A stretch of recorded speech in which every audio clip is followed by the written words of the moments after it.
Hey everyone, welcome back to cancer survivor Silja. आज हम बात करने वाले हैं पतंजलि योगग्राम के बारे में, जो कि हरिद्वार में है। वहां पर मैं अपनी ट्रीटमेंट के लिए गई थी। जैसे आप सबको पता ही है, मैं खुद एक कोलोरेक्टल कैंसर पेशेंट हूँ। तो दिसंबर 2020 में मैं वहां पर अपनी ट्रीटमेंट के लिए गई थी। तो वहां पर बुकिंग कैसे होती है, उसके अलावा वहां पर रूटीन कैसा है और वहां पर मेरा एक्सपीरियंस क्या रहा है, मैं आज ये सारी बातें आपके साथ शेयर करने वाली हूँ। तो वीडियो के एंड तक बने रहिए। सबसे पहले मैं आपको बताना चाहती हूँ कि अगर आप पतंजलि योगग्राम जाना चाहते हो तो आपको उनकी वेबसाइट से ऑथेंटिकेट नंबर पे कॉल करके आप जो अपना रूम है वो वहां पर बुक करवा सकते हो।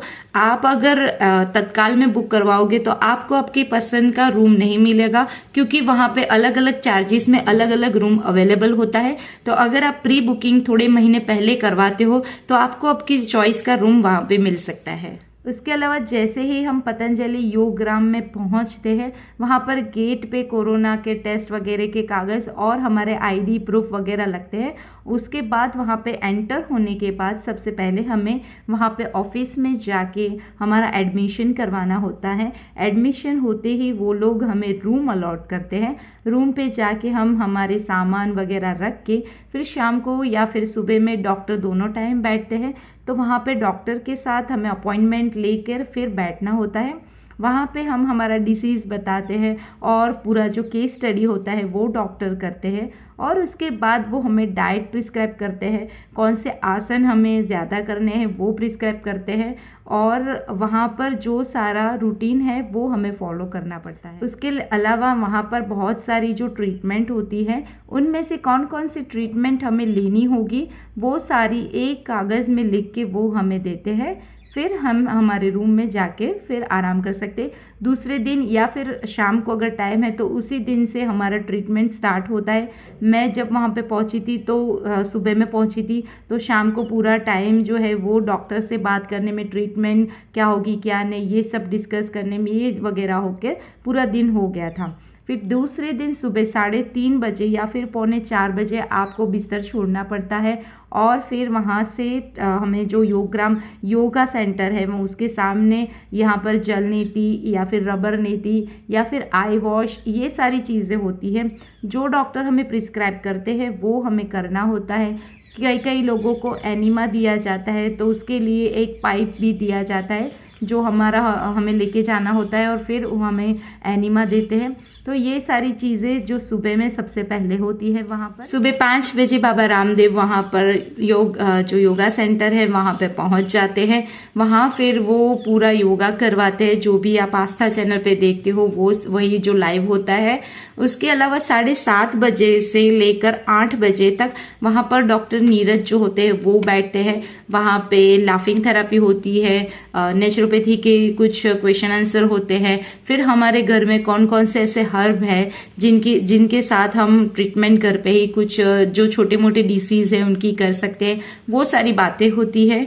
उसके बाद वहीं पर मिट्टी पट्टी होती है, यानी कि एक कॉटन के कपड़े में वो मिट्टी जो है वो लगाकर पूरी पट्टियां बनाते हैं और वो पेट पर या फिर सिर पर वही सारी चीज़ों पे लगाई जाती है, जो भी उनका होता है रूटीन वो। उसके बाद वहाँ से फ्री होके हमें सीधा भोजनालय जाना होता है, क्योंकि वहाँ पर हमें हमारा जो है वो ब्रेकफास्ट मिलता है। ब्रेकफास्ट में सबके डिसीज़ के अनुसार सबको डाइट दिया जाता है कि इनको क्या मिलेगा। अगर मैं मेरी बात करूँ, मैं कोलोन कैंसर पेशेंट हूँ, तो वहाँ पर मुझे 5 बादाम, 2 अखरोट और 1 अंजीर दिया जाता था। और फिर वहाँ पर मुझे एप्पल और पपाया जो है वो नाश्ते में दिया जाता था। लेकिन अलग अलग वैरायटी के वहाँ पर फ्रूट्स या और ड्राई फ्रूट्स और सैलेड्स वगैरह वहाँ पर अवेलेबल होते हैं, स्प्राउट्स भी होते हैं।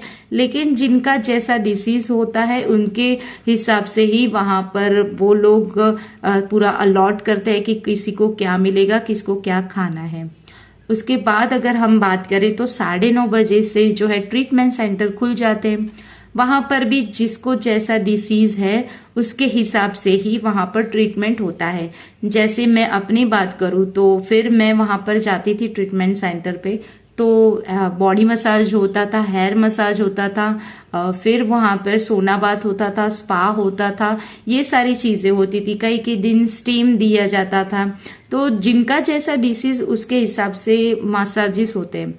कई कई लोगों को फुल बॉडी मसाज होते हैं, कई कई लोगों को सिर्फ हाथ के पैर के मसाज होते हैं, कई लोगों के सिर्फ हेयर मसाज होते हैं। तो जिनका जैसा डिसीज वैसे वहाँ पर मसाजेस होते हैं। सोना बाथ, स्टीम बाथ और स्पा वहाँ पर भी था।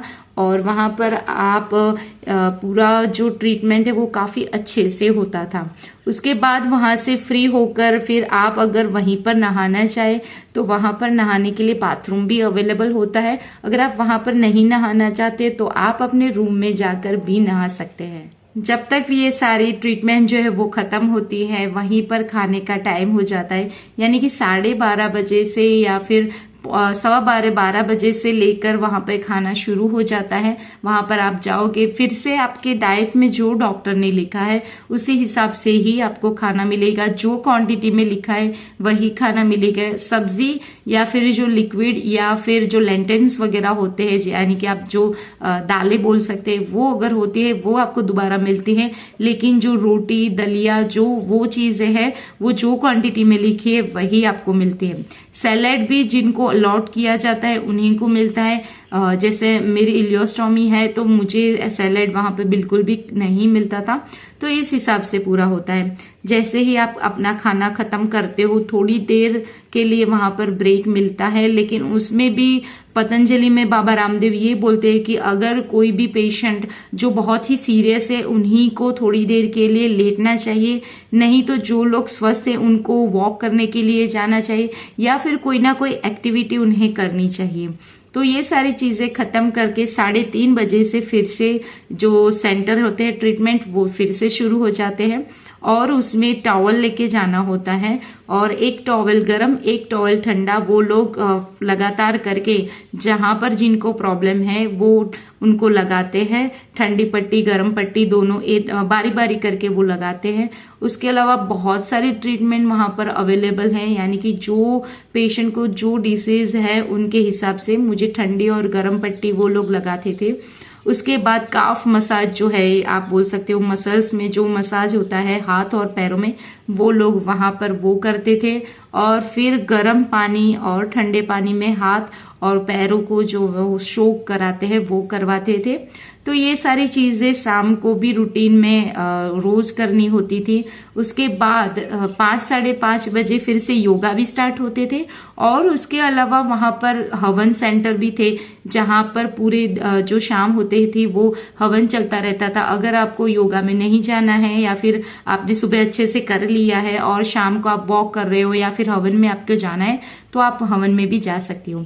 और जहाँ पर हवन होता है उसी के साथ में वहीं पर एक्यूप्रेशर जो उनके टीचर होते हैं वो भी बैठते हैं, वो आपको सारे पॉइंट दिखाते हैं, कैसे उनको प्रेस करना है वो बताते हैं।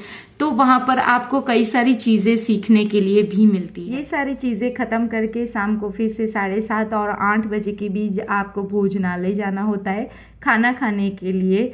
तो फिर वहाँ पे खाना पीना ख़त्म करके 9 बजे फिर से आपको सो जाना पड़ता है, क्योंकि सुबह फिर से 3:30 बजे आपको उठना ही है। और वहाँ पर जैसे आप जाओगे 2-3 दिन में आपका रूटीन जो है वो सेट हो जाएगा। आप रात को 9 बजे जैसे ही सोना शुरू करोगे, सुबह 3:30 बजे आप उठना भी शुरू कर देंगे। उसके अलावा वहाँ पर पंचकर्मा, सिरोधारा जैसी बहुत सारी वैरायटी की ट्रीटमेंट अवेलेबल है। क्योंकि मैं इलियोस्टॉमी पेशेंट हूँ तो ये सारी चीज़ें मुझे नहीं होती थी, तो फिर वो चीज़ें मैंने नहीं करवाई है। वहाँ पर जो आप रूम लेते हो उसी के अंदर आपका खाना पीना, ट्रीटमेंट वगैरह के सारे कॉस्ट आ जाती है। वहाँ पर सिर्फ आपको ये ध्यान रखना है कि आइडियली वो लोग बताते हैं कि 1 स्टील का ग्लास और 2 नैपकिन आपको घर से एक्स्ट्रा चीज़ों में लेके जाना है। जैसे कि आप कपड़े वगैरह जो भी है वो आप लेके जाते हो। वहाँ पर खाने पीने की कोई भी चीज़ घर से आप लेके जाते हो वो अलाउड नहीं होती है। बाई चांस अगर आप ले भी जाते हो तो वो लोग वहाँ पर जमा कर लेते हैं ऑफिस में, और फिर जब आप वापस आते हो तो वो लोग हमें रिटर्न कर देते हैं।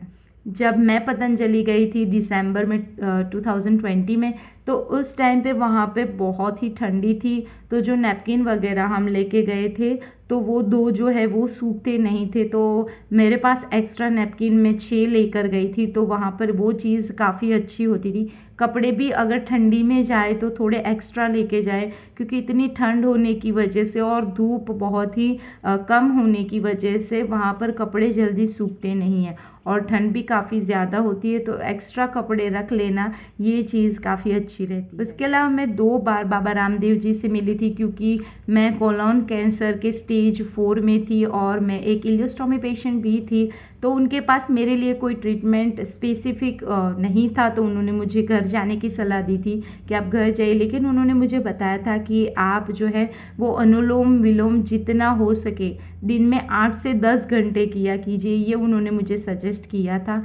तो उसके अलावा वहाँ पर पूरा दिन कैसे चला जाता है वो पता नहीं चलता है, क्योंकि आप 3:30 बजे से उठे हो, कांस्टेंट कुछ ना कुछ चल रहा है, तो आपको पूरे दिन में फ़ोन देखने का भी टाइम नहीं मिलता। उसके अलावा जब मैं दिसंबर में गई थी तो वहाँ पर 2 डिग्री तापमान था, तो वहाँ पर इतनी ठंड पड़ रही थी, तो एटमॉस्फेयर भी इतना अच्छा था, फ्रेश भी था। वहाँ पर अगर आप अनुलोम विलोम कर रहे हो तो आपको 1 घंटा कैसे हो गया वो भी आपको पता नहीं चलेगा। तो ये सारी चीज़ों में मेरा एक्सपीरियंस जो है वो काफ़ी अच्छा रहा है। वहाँ पर जो वो लोग रेसिपीज बताते हैं जो कि हमें घर आके फॉलो करनी है, बहुत सारे ऐसे मॉर्निंग ड्रिंक सजेस्ट करते हैं जो कि हम घर आके उसको भी फॉलो कर सकते हैं। बहुत सारी ऐसी चीज़ें थी जो मुझे काफ़ी अच्छी लगी और मेरा एक्सपीरियंस काफ़ी अच्छा रहा है वहाँ पर। तो ओवरऑल अगर हम बात करें तो वहाँ पर जो मेरा जो डाइट था वो उन्होंने 80 से 90% तक का जो है वो फ्रूट्स एंड वेजिटेबल किया था और 10% वो जो है वो ग्रेन्स पे रखा था। और ग्रेन्स में भी सुबह और शाम को सिर्फ 2-2 रोटियां दी गई थी, यानी पूरे दिन में सिर्फ 4 रोटी छोटी वाली जाती थी। और अगर दलिया है तो 1-1 कटोरी दलिया जाता था, साथ में कुछ भी सब्जी और वेजिटेबल्स और लेंटिल्स वगैरह सूप वगैरह होता था। तो ये सारी चीज़ें होती थी, यानी कि प्लेट में अगर आप देखने जाए तो 80% से भी ज़्यादा वेजिटेबल्स एंड सूप वगैरह होते थे और जो 20% है वो ग्रेन होते थे। तो वहाँ पर ये मेरा डाइट था और ये मेरा रूटीन था। मेरा एक्सपीरियंस भी काफ़ी अच्छा था। पूरा वीडियो एंड तक देखने के लिए थैंक यू वेरी मच। अगर आपने मेरा चैनल अभी तक सब्सक्राइब नहीं किया है तो प्लीज़ उसे कर दीजिए। Thank you very much.